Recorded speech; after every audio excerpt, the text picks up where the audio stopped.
Unfortunately, not every father of the Weasley world was as great as Arthur Weasley. Here are a selection of the worst fathers made by my opinion.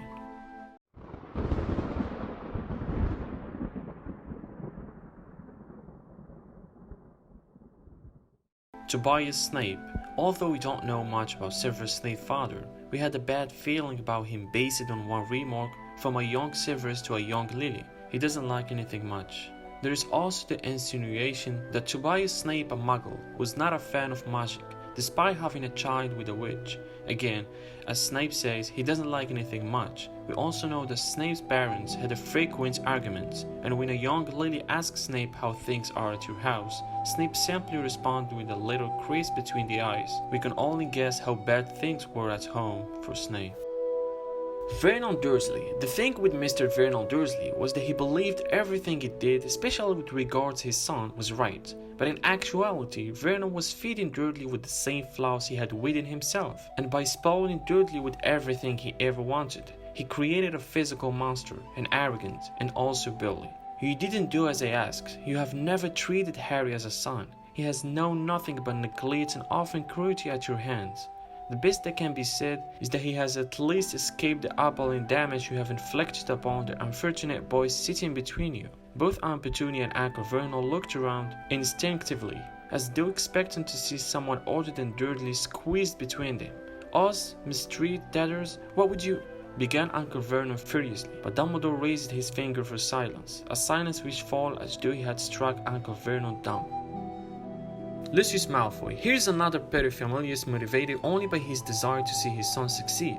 Only since he did this by means of hardness, we are rather less inclined to let his behavior slide. Lucius was proud of Draco, certainly, but really displayed it with affection. And if he turned his tongue with sweetness even sometimes, his son might have grown up less obsessed with status and power. It was Lucius who set Draco against Harry, and Lucius who laid his son under the wing of the Dark Lord, and Lucius who until the very last minute preferred power over his family. A bad dad if ever there was one.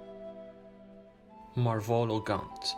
We encountered Marvolo only briefly between the pages of these tales, but the impression we got was not good. He attacked a minister employer who was a bit smug and annoying, but still. He physically abused his daughter and made it clear that he valued purity of blood over any redeeming human quality. We might have had nothing more than a snapshot of this man, but enough to say he was an awful father and a travesty of a wizard. That he died after a period in Azkaban, a long and brief it, does nothing to redeem him, and we think it fair to say it was his blood running through Voldemort's veins that made the Dark Lord who he was.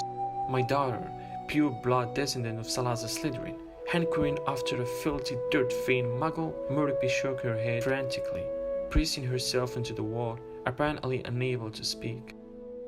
Party Crouch. There was much about Partemius that was laudable. He was a senior official, spoke more than 200 languages. Crouch was revealed to be a man motivated by greed and angry, incapable of feeling pity of his own family. Though there is an argument to say that Party Jr. was Dominic from the beginning, and that Partemius' savage style of parenting was born of necessity, you only need to look at a house elf to see the flaw in that argument. Party Senior treatment of Winky might not have spoken directly to his capacity as a father, but still, it doesn't bode well when a wizard forces his house elf to perform tasks he knows she hates, then immediately dismisses her when she accuses it of performing a misdeed he knows her not to have done. If nothing else, we can say that in the end, Crouch paid the price of his actions, spending his final days under the control of his manacled son, and finally got killed by his own flesh and blood.